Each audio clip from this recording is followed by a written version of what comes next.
இன்றைக்கி தொண்டைக்கு இதமாக சத்தான உளுந்தங்கஞ்சி தான் இன்றைக்கி செய்ய போகிறேன். இது எப்படி செய்யலான்றதை பார்ப்போம் வாங்க. வாரத்தில் ஒரு முறைனாலும் இந்த உளுந்தங்கஞ்சியை நம்ம சேர்த்துக்கிறது ரொம்பவே நல்லது. இப்போ நல்லா தண்ணி காயட்டும். தண்ணி காஞ்சதுக்கப்புறம் நம்ம இந்த உளுந்தை சேர்த்துக்கிறலாம். சில பேர் வறுத்து சேர்ப்பாங்க. அந்த வறுத்து சேர்க்குறதும் நல்லாயிருக்கும், நல்லா வாசமாக இருக்கும். நான் இன்றைக்கி வறுத்து சேர்க்கலை, அப்படியே தான் இன்றைக்கி சேர்த்துருந்தேன். ஒரு 10 நிமிஷம் ஊறுனதுனால சீக்கிரமாக வெந்துடும். இப்போ நல்லா வெந்துருச்சு.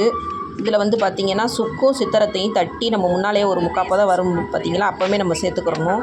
அப்போனா தான் அந்த சித்திரத்துலேயும் சுக்குலேயும் உள்ள சத்து பூரா இறங்கும். கொஞ்சம் தொண்டைக்கு இதமாக இருக்கும். இதுக்கு மண்டவெல்லம் சேர்த்துக்கிறலாம். மண்டவெல்லம் சேர்த்தா தான் இதுக்கு டேஸ்ட்டாக இருக்கும். மண்டவெல்லம் சேர்க்கும் போது பார்த்திங்கன்னா நல்லா பருப்பு நல்லாவே வெந்துடணும். மண்டவெல்லம் சேர்த்துட்டு அதுக்கப்புறம் வேக விட்டோம்னா பருப்பு வேகாது. இப்போ நல்லா பருப்பு நல்லா வெந்துருச்சு. இப்போ இந்த டயத்தில் நம்ம மண்டவெல்லத்தை சேர்த்துக்கிறலாம். மண்டவெல்லம் சேர்த்த உடனே கொஞ்சம் தண்ணியாக இருக்கிற மாதிரி தான் இருக்கும். ஆனால் நம்ம அந்த ஹீட்டில் வைக்க பார்த்திங்கன்னா தண்ணி குறைஞ்சிரும். இப்போ நம்ம லாஸ்ட்டாக இறக்க போயில தேங்காய் பூ சேர்த்துக்கிறலாம்.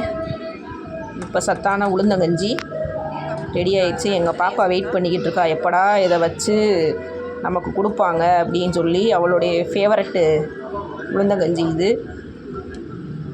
நல்லா சாப்பிடுவா உளுந்தங்கஞ்சி. எங்கள் வீட்டில் எல்லாருமே உளுந்தங்கஞ்சி நல்லாவே சாப்பிடுவாங்க. இன்றைக்கி காலையில் எங்கள் வீட்டில் டிஃபனே இது தான், உளுந்தங்கஞ்சி.